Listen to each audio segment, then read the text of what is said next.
Real world کے معزز دوستو، اگر ہم احادیث نبوی کی روشنی میں دنیا کا مستقبل جاننے کی کوشش کریں تو متعدد اقوال رسول صلی اللہ علیہ وآلہ وسلم ہماری رہنمائی فرماتے ملتے ہیں کہ مستقبل میں انسانیت کو کن کن فتنوں کا سامنا کرنا پڑے گا۔ ان فتنوں کے بارے میں ہمیں واضح اشارے ملتے ہیں۔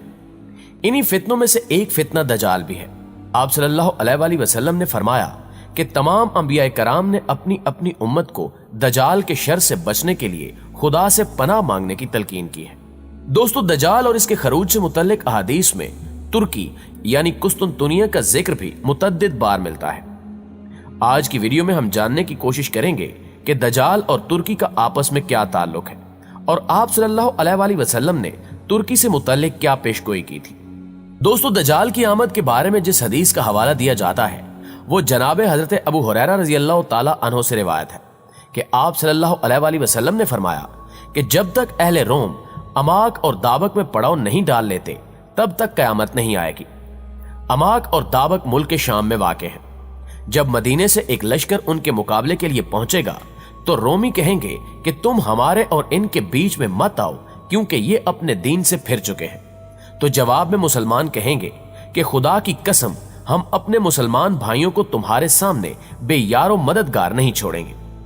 پھر وہ ان کے ساتھ جنگ کریں گے اور ان میں سے 1/3 حصہ پیٹ پھیر کر جہنم کا مستحق بن جائے گا اور 1/3 شہادت پائے گا، جبکہ 1/3 حصے کو رومیوں کے مقابلے میں فتح ہو جائے گی، اور پھر اس کے بعد مسلمان کبھی انتشار کا شکار نہیں ہوں گے۔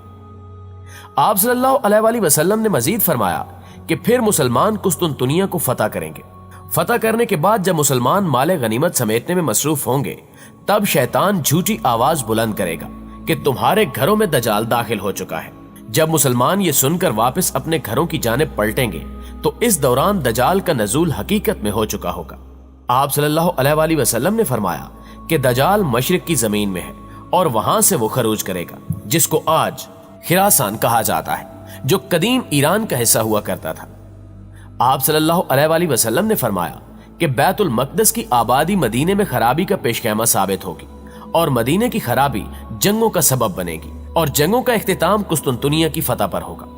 اس صورتحال کو دیکھتے ہوئے دجال کے خروج پر مسلمان اس کے خلاف جنگ کی تیاری کریں گے، اور جب مسلمان نماز کے لیے اپنی صفیں درست کریں گے تو پھر یہی وہ وقت ہوگا جب خدائے ذوالجلال مسلمانوں کی مدد کے لیے حضرت عیسیٰ ابن مریم علیہ السلام کو آسمان سے اتارے گا۔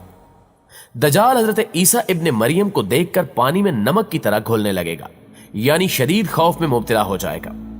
دجال پر یہ خوف اس قدر طاری ہو جائے گا کہ اگر آپ یعنی حضرت عیسیٰ علیہ السلام دجال کو تلوار سے قتل نہ بھی کریں تو وہ خوف سے مر جائے گا، لیکن حضرت عیسیٰ ابن مریم علیہ السلام دجال کو قتل کر کے اپنی خون سے رنگی ہوئی تلوار تمام مسلمانوں کو دکھائیں گے۔ آپ صلی اللہ علیہ وآلہ وسلم کی بیشتر احادیث میں ترکوں کا ذکر ملتا ہے۔ حضرت ابو ہریرہ رضی اللہ تعالی عنہ کہتے ہیں کہ رسول اللہ صلی اللہ علیہ وآلہ وسلم نے ارشاد فرمایا کہ اس وقت تک قیامت قائم نہیں ہوگی جب تک تم ایسی قوم سے نہ لڑو گے جن کے جوتے بال کے ہوں گے، اور جب تک تم لوگ قوم ترک سے نہ لڑو گے جو چھوٹی چھوٹی آنکھوں والے، سرخ چہرے والے، چپٹی ناکوں والے ہوں گے۔ ان کے چہرے گویا ہتھوڑے سے پیٹی ہوئی ڈھالوں کی مانند چوڑے چپٹے ہوں گے اور ان کے جوتے بال کے ہوں گے۔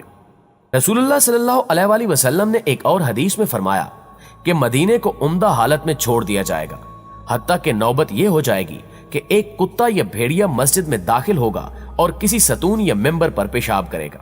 صحابہ نے عرض کی، اللہ کے رسول، یہ فرمائیے کہ اس زمانے میں مدینے کے پھل کس کام آئیں گے؟ آپ صلی اللہ علیہ وآلہ وسلم نے فرمایا، پرندے اور درندے ان پھلوں کو کھائیں گے۔ ناظرین گرامی، اس حدیث میں نبی کریم صلی اللہ علیہ وآلہ وسلم نے جن واقعات کا ذکر فرمایا ہے وہ ترتیب سے رونما ہوں گے۔ پہلے بیت المقدس کی آبادی اور عمارتوں کی کثرت سے اس کی وسعت اور لوگوں کا اس شہر میں کثرت سے آباد ہونا، پھر اس کے بعد یثرب یعنی مدینہ طیبہ کا برباد ہونا، یعنی لوگوں کا مدینہ میں رہائش سے گریز کرنا، اور مدینے میں جدید تعمیرات کا سلسلہ رک جانا۔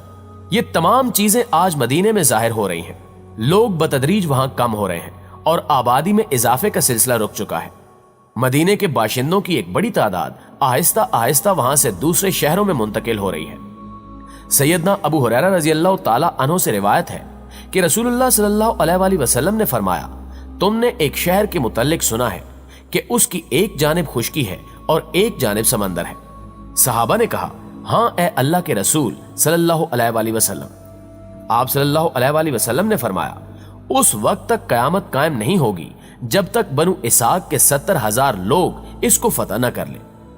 جب وہ وہاں پہنچ کر اتریں گے تو وہ کسی قسم کا اسلحہ استعمال نہیں کریں گے اور نہ تیر اندازی کریں گے۔ وہ کہیں گے لا الہ الا اللہ واللہ اکبر، تو اس شہر کی جانب کا ایک علاقہ فتح ہو جائے گا۔ ثور بن یزید کہتے ہیں جہاں تک مجھے معلوم ہے آپ نے یہ فرمایا کہ سمندر والی جانب فتح ہو جائے گی، پھر وہ دوسری بار کہیں گے لا الہ الا اللہ اللہ اکبر، تو اس کی دوسری جانب فتح ہو جائے گی، پھر وہ تیسری بار یہی کہیں گے تو شہر ان کے لیے کھل جائے گا اور وہ اس میں داخل ہو جائیں گے اور مال غنیمت حاصل کر لیں گے۔ جس وقت وہ مال غنیمت تقسیم کر رہے ہوں گے تو کوئی پکار کر کہے گا کہ دجال نکل آیا ہے، تو مسلمان ہر چیز کو چھوڑ کر اپنے گھروں کو لوٹ جائیں گے۔ ناظرین گرامی، ان احادیث سے واضح ہوتا ہے کہ ترکی کو بغیر جنگ و جدل اور کسی بھی قسم کے خون خرابے کے بغیر کیسے فتح کیا جائے گا، اور یہ تکبیریں قسطنطنیہ میں ہی بلند کی جائیں گی۔ ان روایات سے یہ بات بھی واضح ہو جاتی ہے کہ آخری زمانے میں شام اور ترکی کا ایک اہم کردار ہے، لیکن جو ترتیب اور ملم الاکبری کا جو نقشہ مخبر صادق صلی اللہ علیہ وآلہ وسلم نے بتایا ہے اس کے مطابق تو یہ جگہ اب اس امت کے پاس کچھ دیر کی مہمان ہے۔ قسطنطنیہ کے بارے میں ایک اور جگہ پر آپ صلی اللہ علیہ وآلہ وسلم نے بشارت دی کہ میری امت کا پہلا لشکر جو کیسر کے شہر قسطنطنیہ پر چڑھائی کرے گا ان کو بخش دیا جائے گا۔ عبداللہ ابن عمر رضی اللہ تعالی عنہ نے اللہ کے رسول صلی اللہ علیہ وآلہ وسلم سے پوچھا کہ قسطنطنیہ اور روم میں کون سا شہر پہلے فتح ہوگا؟ آپ صلی اللہ علیہ وآلہ وسلم نے فرمایا کہ ہرکل کا علاقہ قسطنطنیہ پہلے فتح ہوگا۔ آپ سوچ رہے ہوں گے کہ یہ فتح تو سلطان محمد فاتح کی فتح کی صورت میں مسلمانوں کی قسمت میں آ چکی ہے، لیکن احادیث تو قسطنطنیہ کی ایک بار پھر فتح کی بشارت دیتی ہیں۔ یہاں آپ صلی اللہ علیہ وآلہ وسلم نے فرمایا کہ ترک 2 مرتبہ خروج کریں گے، اور جب وہ دوسری مرتبہ خروج کریں گے تو اپنے گھوڑے دریائے فرات پر باندھیں گے، اس کے بعد ترک نہیں رکیں گے۔ دوسری دفعہ قسطنطنیہ کی فتح کی ترتیب رسول اکرم صلی اللہ علیہ وآلہ وسلم نے انتہائی وضاحت سے بتائی۔ حضرت معاذ بن جبل رضی اللہ تعالی عنہ کہتے ہیں کہ رسول اللہ صلی اللہ علیہ وآلہ وسلم نے فرمایا کہ بیت المقدس کی آبادی مدینہ کی بربادی، مدینہ کی بربادی ہوئی تو جنگ عظیم شروع ہو جائے گی، یہ مارکا شروع ہوا تو پھر قسطنطنیہ فتح ہو جائے گا، اور جب قسطنطنیہ فتح ہوگا تو دجال کا خروج ہوگا۔ پھر آپ صلی اللہ علیہ وآلہ وسلم نے اپنا ہاتھ حضرت معاذ رضی اللہ تعالی عنہ کی ران پر مارا اور فرمایا یہ ایسے ہی یقینی ہے جیسے تمہارا یہاں ہونا یا بیٹھنا یقینی ہے۔ بے شک حضور اکرم صلی اللہ علیہ وآلہ وسلم کی زبان سے نکلا ایک ایک لفظ سچ ہوتا نظر آ رہا ہے۔ آج بالکل ویسا ہی ماحول پیدا ہو چکا ہے جیسا 1450 سال پہلے آپ صلی اللہ علیہ وآلہ وسلم کی زبان سے ادا ہوا تھا۔